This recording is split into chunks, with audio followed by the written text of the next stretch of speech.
Harry and Meghan couldn't have had, of course, a worse year for them. They've realised that their popularity has plummeted upon that recent visit back here to the United Kingdom.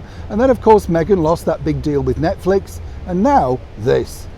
Hi, good morning, Neil Sean here in the very heart of London. Thank you so much for joining me today. This big royal breaking story as ever features two of our favourite, some might say, ex-royals. It's not been a good year for Harry and Meghan so far though, because, you know, when you think about it, you know, everything they've tried to have an attempt at seemingly has backfired. But on the other side of the coin, you know, really, is it their fault?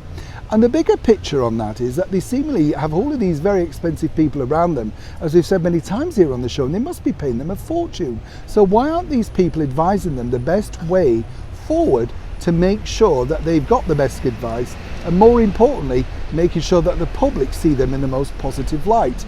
So far this year, it's been one negative story after another, and many might say, of course, the blame really truly lies with them.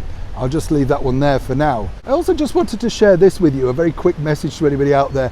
I was looking at some, you know what I'm like, I'm always nosying around and looking at things. And the other day, I found out all of these aftershaves that I used to wear way back when you were young. Do you remember those? Who remembers Tobacco?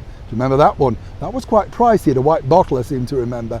And my favourite, which starred the gorgeous Valerie Leon, the Bond girl, High Karate. Do you remember that? I remember getting told off in school because the boys would go around kicking each other, pretending to do the High Karate chop at the end of the aftershave advert. That's how influenced we were back then. But of course there were other ones too. Denim, anybody remember that one? And my particular favourite, Mandate.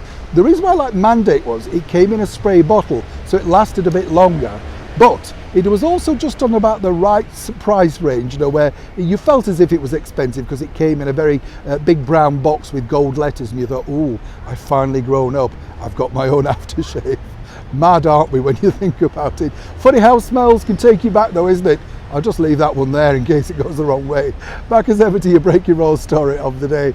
This story though really is creating a bit of a friction really for Harry and Meghan, because as we know, Tom Bower is gearing up to release his book, and what we are finding out for you first and exclusive here on the show is that Penguin Random House have now a problem, and as ever we have to say allegedly. This is because both publishers are, shall we say, giving each other the runaround. Now what the idea of this is simply this. With Tom Bower's book, of course, more people will want to buy that because it's aimed at a mass market. Whichever way you look at it, with Prince Harry's memoir, it is really just for the newspapers to lift all the quotes out, all the juicy bits, and then cast the book aside, possibly pop it up in your local dollar or pound store. And I don't mean that cruelly, but they all end up there at some point, you know. And I think what's interesting for Tom Bower is, and even his book, by the way, on Prince Charles was in the pound shop the other day. Don't think you're escaping, Tom. But what's interesting with his book, as I say, is if he gets out there first, and this is the plan, they'd like to release about 14 days in advance. They will settle for 7 days, but they just want to super surge, if you like, Prince Harry's book.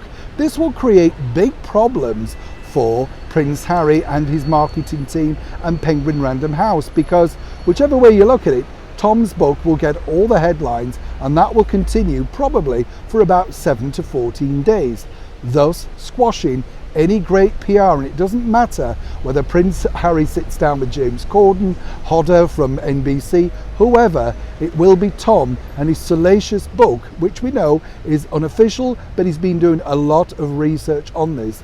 That could possibly now, and this is another bad thing for Harry and Meghan this year, squash the deal.